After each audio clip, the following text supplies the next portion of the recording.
Afternoon बंधुरा आज के ताड़ाताड़ी तुम्हारे देखाई आमी की करे सांबार बानाबो। एर भेतर अरहर डाल এই যে অরহর ডাল নিয়েছি আর তার সাথে তোমার বাড়িতে যা সবজি থাকবে। আমার ছিল ডাঁটা কুমড়ো চাই কিন্তু কুমড়ো নেই, আর পেঁয়াজ একটু কারি পাতা বেগুন আলু সব দিয়ে এর ভেতর এবার আমি একটু হলুদ দিয়ে এটাকে আমি একটু সিটি মেরে নেব। আর এখানে আমি দেখো ये করেছি তেঁতুলটাকে ভিজিয়ে রেখেছি, এখানে কারি পাতা বার করে রেখেছি, এর সাথে আরো কি কি চাই আমি তোমাদের দেখাবো। নেক্সট তোমাদের দেখাচ্ছি আবার একটা জিনিস অ্যাড করলাম। এই দেখো শুকনো লঙ্কা চাই, আর এ তো চাই আমার সর্ষে কারি পাতা তেঁতুলের জল আর অরহর ডাল আর কিছু সবজি। এই হচ্ছে আমার আজকের সোমবারের উপকরণ।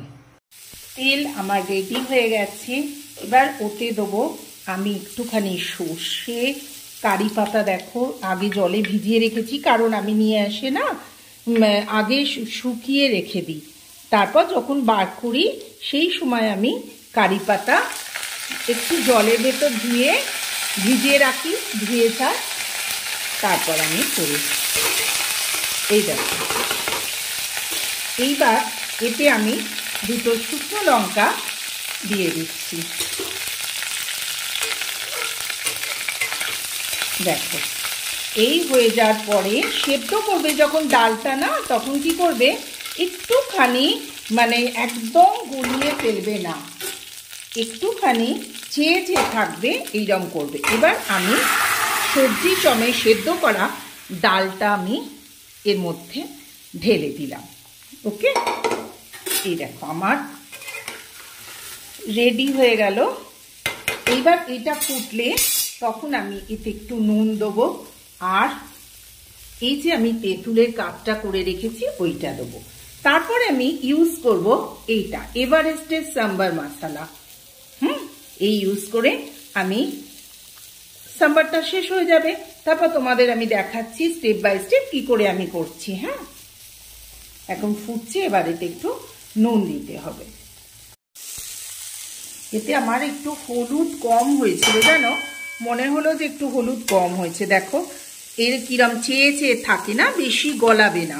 একটু হলুদ আর নুন দিয়ে এটা 1 ফুট হয়ে যাক, তারপরে আমি এর সাথে তেঁতুলের কাঠ মিশিয়ে আর সাম্বার মশলা দিয়ে সাম্বার বানাবো।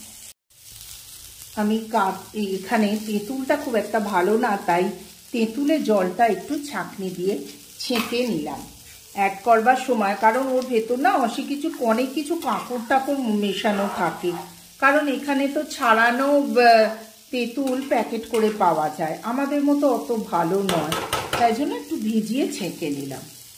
যখন ফুটে উঠলো তখন দেখো অনেকটা কিন্তু একটু মশলার পরিমাণটা একটু বেশি হবে। এতটা দিয়ে এবার আমাকে একটুখানি দেখে নিতে হবে, একটু মিক্সড করে দিই যে ঠিক মতো টেস্টটা এসছে কিনা। যদি না আসে তাহলে আরো একটু আমি মশলা অ্যাড করব। তো হয়ে গেল আমার সাম্বার রেডি। একটা জিনিস বলি, সাম্বারে দুটো জিনিস মাস্ট লাগে। এক হচ্ছে কারি পাতা, অনেকে অনেক রকম ভাবে বলে কারি পাতা আর ডাঁটা ছাড়া কিন্তু সাম্বার হয় না, সেরকম টেস্ট আসে না। আর কারি পাতা না দিয়ে তোমরা বন্ধুরা কেউ সাম্বার কিন্তু বানিও না। হ্যাঁ, তো বন্ধুরা তোমরা শিখে নিলে তো কেমন করে ঝটপট করে সাম্বার বানানো যায়। দারুণ হয়েছে, তোমাদের খাওয়াতে পারলাম না, সত্যি ভীষণ সুন্দর খেতে হয়েছে। আর দেখো কি সুন্দর, মানে অথচ গোটা গোটা আছে, খুব একটা ভেঙে যায়নি। এতে কিন্তু তোমরা কুমড়োও দিতে পারো, কুমড়ো দিতে লাগে, ভালো হয় তাতে। কিন্তু আমার তো আর বাড়িতে কুমড়ো আজকে ছিল না, হঠাৎ প্ল্যান হলো, দীপঙ্কর বলল আজকে সাম্বার বানাও, এর সাথে অনেক পাঁপড় ভাজবো, আরও কিছু উপকরণ আছে আলাদা, কিন্তু সাম্বার খাবো। তো সাম্বার আমার তোমরা দেখে নিলে কি করে তৈরি করলাম। তো এভারেস্টের সাম্বার গুঁড়ো মশলা দিতে তোমরা কিন্তু ভুলো না। চলো টাটা, আজকে সাম্বার তোমাদের এই পর্যন্ত দেখিয়ে আজকে ছোট্ট ব্লগটা শেষ করছি। টাটা। যদি ভালো লেগে থাকে do like share and subscribe my channel. Kaveri জীবন কথাতে তোমাদের স্বাগত। টাটা।